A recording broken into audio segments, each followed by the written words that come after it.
दोस्तों, एक कहानी एक राजा की। प्रतापगढ़ नामक राज्य में वो राजा रहा करता था। उसका राज्य बहुत ही बड़ा और समृद्ध राज्य था तथा उसके पास कोई भी चीज की कोई कमी नहीं थी। लेकिन उस राजा की कोई भी संतान नहीं थी।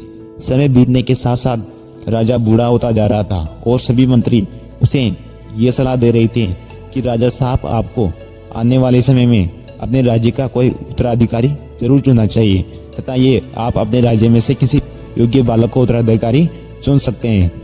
राजा ने मंत्री की सभी बातों पर गौर करते हुए उसने ये सोचा कि बात तो सही है, और एक दिन राजा ने अपने राज्य के सभी योग्य बालकों को बुलाया और सभी बालकों को एक एक बीज दे दिया। बीज देकर बोला कि आप सभी बालकों को ये बीज मुझे 6 महीने में वापस देना है तथा आपको इस बीज को एक स्वस्थ पौधा बनाकर मुझे वापस करना है।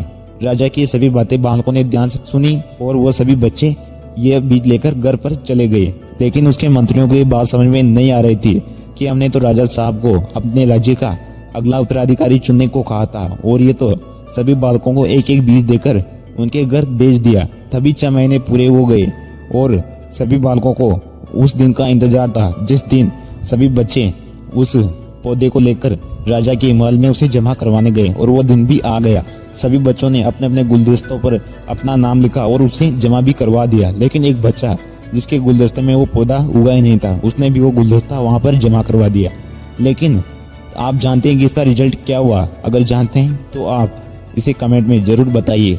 तो दोस्तों, इसका परिणाम कुछ अलग ही था, क्योंकि राजा उसे घोषित किया गया जिसके गुलदस्ते में पौधा उगा ही नहीं था, क्योंकि राजा ने वो सभी बीज बूंद दिए थे। तो यहाँ पर बीज उगने का तो कोई नामो निशान है ही नहीं। तो राजा साहब ने उन सभी बच्चों को राजा न बनाते हुए सिर्फ उस बच्चे को राजा बनाया, क्योंकि उस बच्चे ने अपनी ईमानदारी का परिचय दिया।